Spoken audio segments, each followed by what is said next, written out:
year.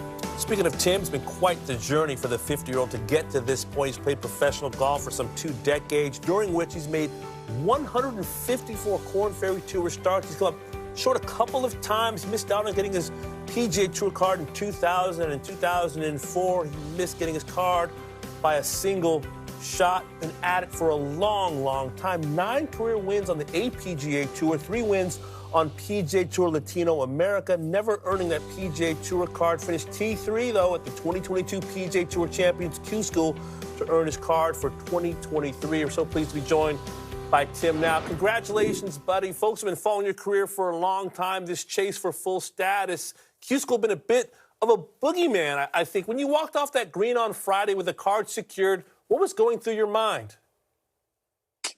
Well, when I walked off the green, actually, I didn't know there were still quite a few players behind me. And, there was a chance that I could probably be in a playoff to earn one of those spots. So it was about 20 minutes or so before it was a sigh of relief, finally earning status. So it took a few minutes. It was nerve-wracking. It was a tough, long week, stressful. But after I earned status, it was just a huge sigh of relief. Tim, your relationship with QSchool goes back pretty much over 20 years now. When someone says the words QSchool to you, what sort of emotions and feelings do you get which are associated with the highs and the lows that you've had? Well, QSchool's tough.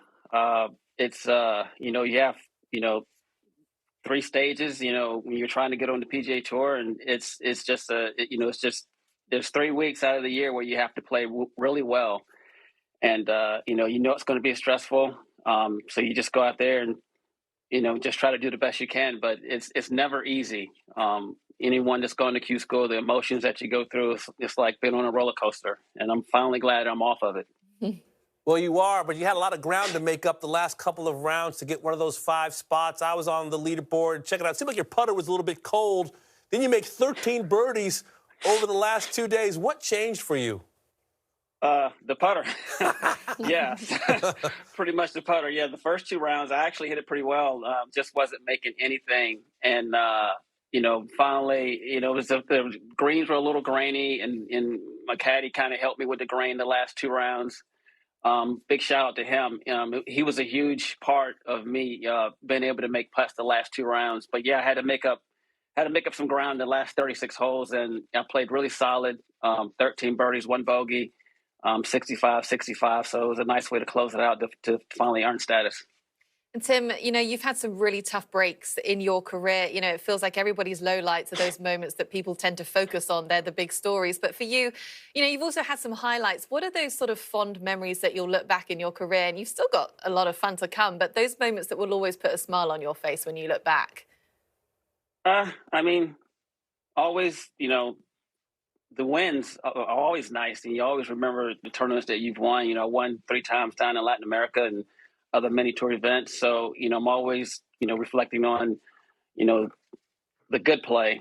So that's mainly what I try not to dwell on the negative stuff and the bad tournaments, but just always playing well in the tournament wins that I've had out there. Tim, I'm going to throw a little Bernard Langer comp at you. You look exactly the same to me as you did 20 years ago. How have you stayed so sharp physically over the last couple of decades? I don't know, I still put in a little gym time and trying to keep up with the young guys, playing. So that probably has a lot to do with it.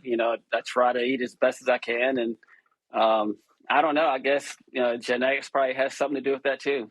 So who knows? So luckily I can just keep it going and try to stay in shape and see what I can do next year on the Champions Tour.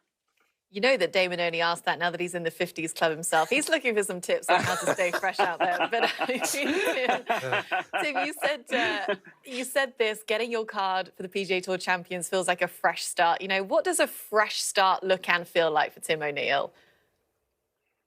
Well, I've been going this for a long time, trying to go on the PGA Tour, and I fell short a couple of times. And, now earning status and being able to set a schedule and being able to play with some of the best players in the world and some of the guys I know out there. And I'm just looking forward to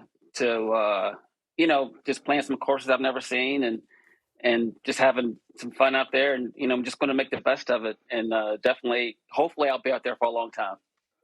Tim, how have you maintained your optimism and your love of this game, which can, be not just difficult, but heartbreaking from time to time? How have you maintained your joy in your pursuit of this career? There was a time where, golf can beat you up, and it was very tough. Where I thought I wasn't going to make it, or I thought about quitting, and then my mom was very strong on me not quitting, and she was the one that kind of pushed me not to really hang it up, and because anyone that's played golf, you're going to lose more than you win, so it's just a matter of persevering and then just keep looking forward and just trying to stay focused on your goal, really. So that's for me. That's one of the main things that I've always done. My mom passed away 2 years ago, and I just wish she could be here to see me do this. But it's been nice to finally make it, and I'm just so happy right now, and I can't wait for next year. A lot of joy, a lot of elation, clearly, and I know your mom is looking down on you today. When you think about next year, how do you kind of turn the page from elation, I'm glad I have a car, to standing on a tee box with Fred Couples and Jim Furyk and Bernhard Langer and saying, I'm ready to go head-to-head, toe-to-toe with you? Oh, I'm definitely looking forward to it. It's not over yet. Now that I've made it, I have to work even harder yet now. But the goal is not just to get here. The goal is to win and stay. So now it's really time to get to work, and I'm looking forward to the season, and I'm grateful for the opportunity. Tim, I was among the many hitting refresh quite a bit, watching your scores at QSchool, a couple 65s. That's pretty strong. Congratulations. A long time coming. Enjoy the holidays. We'll speak to you soon. Hey, thank you. Always enjoy watching you guys. Thank you. Awesome stuff there from Tim Oneal. Alrighty, we'll stay with us here on Golf Today as we're wrapping up 2020.